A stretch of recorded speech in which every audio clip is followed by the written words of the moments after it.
31. Second game in a row the Bucks gave up or allowed or were burned by 8 3-pointers in the first quarter, depending on how you look at it. Crossing the line, that's what he's saying. A lot of times as a player, you kind of do that for effect to get the officials' attention, hoping he'll give you some calls later on. Nice job. Very good job. Ball kept it going, and Bridges dunks to finish.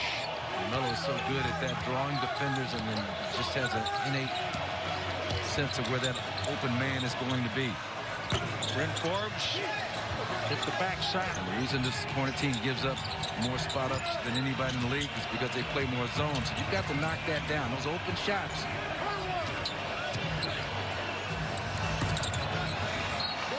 Down here in Charlotte, we've seen it firsthand. We know it can do it. Winner's night. 18 of 25 fourth quarter points against Milwaukee. 14 coming in 4 minutes in a game.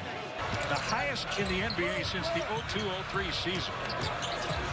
James Borrego, I mean, he's come from the Greg Popovich, as you mentioned, tree of coaching. Ball movement, hit open shooters, sag the defense in, and almost make the Bucks pay for it again with an open three-point shot. The only caveat is they allow 71% for an assist rate to opponents, which is the highest since 1970. Giannis flush. On Giannis in the middle, probably better served to kind of get to the elbows with the shooter on the same side, and you try and create some two-on-one situations. Make that defender have to make a decision. Stay with Giannis, prevent the dunk, or contest the three-point shooter. Giannis sees a three-man wall, and teams that have led the league in assists per game and then have allowed the highest assists per game, 79 Bucks were one of the three, as Giannis is able to 1.2 assists per game. But opponents average 28.1. Charlotte has led by 20. Nice job by Brook Lopez. You see that urgency from the Bucks. You better pick it up. You got enough time to make some hay here before halftime. There was a wall, but Giannis was able to find his way through.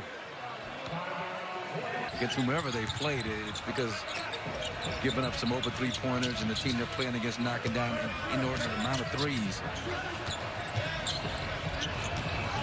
Here's another one. Fortunately for the Bucks, it was a miss by Terry Rozier, but Dante with the flyby just off a simple slip. There's another flyby. And Hayward hits. Scouting sessions, you give a little bit of a hot head fake, a little bit of a shot fake. Defensively, the Bucks getting out of position.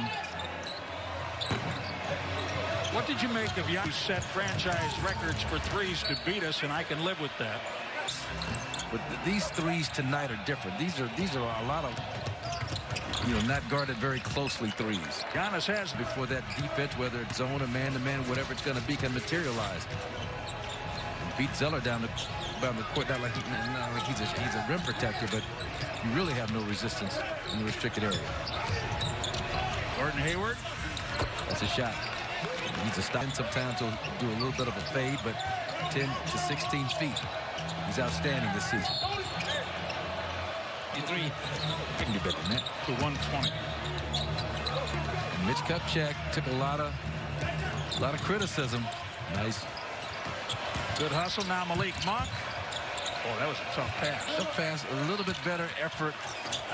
They moved the ball quite well. That's what it leads to. And again, you talked about the Hornets. They're #1 in assist percentage in the league, and we're seeing it on full display tonight.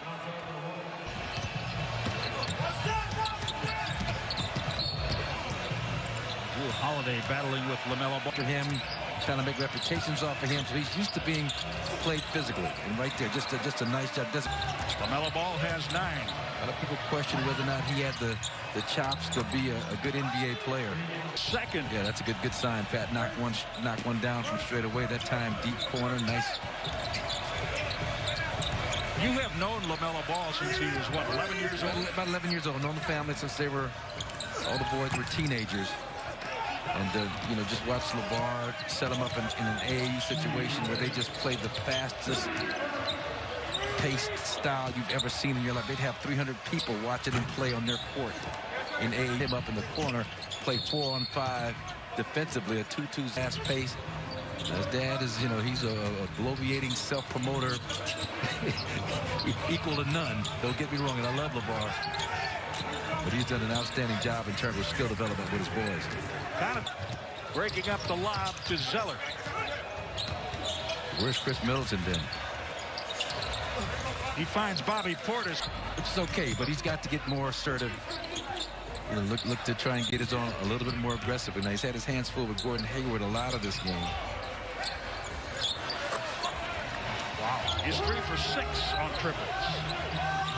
Chris Middleton has averaged 16.8 points a game in his career against the Hornets.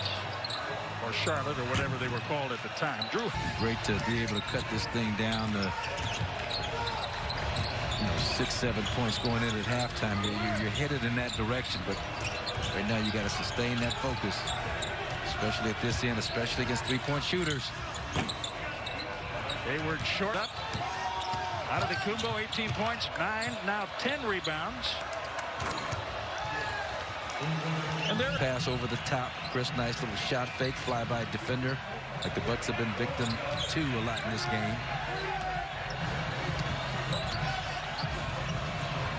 Malik Monk. So that's a good switch and contest.